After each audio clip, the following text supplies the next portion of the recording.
Those calls are mounting for the president to step down or be removed from office. NBC's Kristen Welker joins us now from the White House. She's got the latest there. Hey, Kristen, good morning.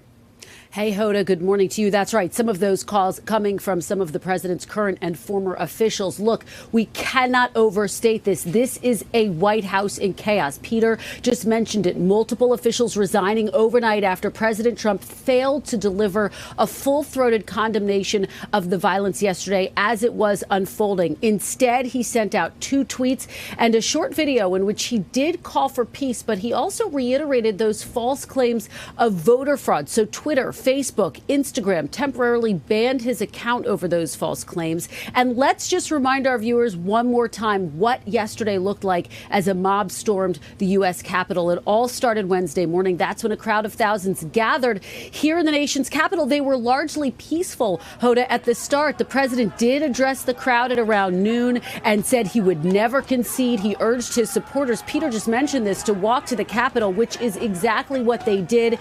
And that's when this mayhem really began. A mob swarming the building, eventually breaking through the Capitol, threatening police. Members of Congress had to be evacuated as some rioters even posed for pictures. Someone even pictured with their feet propped up on Nancy Pelosi's desk. Now, at one point, police say that the woman was shot in the Capitol by law enforcement, and she did not survive. President-elect Joe Biden, throughout this, called for calm and implored the president to speak out publicly, to tell his supporters to stand down. Now, a 6 p.m. curfew was imposed here in Washington. Ultimately, order was restored overnight as night fell. Now, lawmakers were able to get back to work. But as I mentioned, there have been resignations here, and we are anticipating that there will be more resignations as pressure mounts on this president to really give a more full-throated condemnation of everything that we witnessed yesterday. Hoda, I can tell you the lights are out here at the White House right now. Even some of his top aides still in the dark about what the president is planning to do next. Hoda. And Kristen, back to the rioters for a second. What was the goal? Like, what was the end game? What did they want?